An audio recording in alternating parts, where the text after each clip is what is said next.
இன்னொன்னு சொல்லணும், ஸல்லல்லாஹு அலைஹி வஸல்லம் சொன்ன மாதிரி, மஃபிரத்துக அவ்ஸஉ மின் துனூபினா வ ரஹ்மத்துக அர்ஜா மின் அஅமாலினா. ரொம்ப ஆழமான முத்தான 2 வரி இது, நல்லா கவனிக்கணும். எங்களின் பாவங்களை விட யா அல்லாஹ் உன் மன்னிப்பு பெரியது. மன்னிப்பு பெருசா பாவம் பெருசா? நாங்க என்ன மலை மாதிரி பாவம் பண்ணாலும் சரி, அது பெருசு இல்ல, உன் மன்னிப்பு தான் பெருசு. உன்னுடைய ரஹமத்து பெருசா, எங்க அமல் பெருசா? நாங்க கண்ணை திறந்த காலத்துல இருந்து கண்ணை மூடுற வரைக்கும் அமல் செஞ்சாலும் சரி, அதை விட உன் ரஹமத்து தான் பெருசு. மிகப்பெரிய தாபிஈன்களின் தலைவர் அல்லாமா ஹசன் பஸ்ரி ரஹிமஹுல்லாஹ் அவங்கள்ட்ட போய் கேட்டாங்க, குர்ஆன்லயே உங்களுக்கு பிடிச்ச ஆயத்து எது? பிடிச்ச ஆயத்து. அவங்க என்ன தெரியுமா பண்ணாங்க? அவங்க ஒரு ஆயத்து ஓதுனாங்க. وآخرون اعترفوا بذنوبهم خلطوا عملا صالحا وآخر سيئا.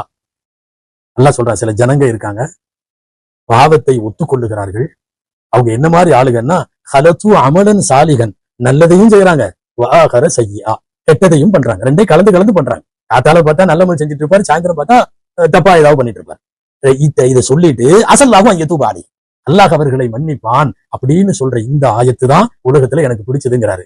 ஹசன் பஸ்ரி ரஹ்மத்துல்லாஹி அலைஹி மட்டுமல்ல, நமக்கெல்லாம் கூட பிடித்த ஆயத்து அதுதான். காரணம், நாம எல்லாமே ரெண்டையும் கலந்து கலந்து செய்பவர்கள். அதாவது தீமையையும் நன்மையையும் மாறி மாறி செய்கிற நமக்கு அல்லாஹ்வுடைய பெரிய கிஃப்ட் என்னன்னா, இந்த ஆயத்து தான் கிஃப்ட். யாரும் தப்ப முடியாது, அல்லாஹ்ட்ட எல்லாரும் மன்னிப்பு வாங்க முடியும். இல்ல நானெல்லாம் அல்லாஹ்ட்ட நிக்கவே முடியாது அப்படி ஒருத்தரும் பூமியில இல்ல.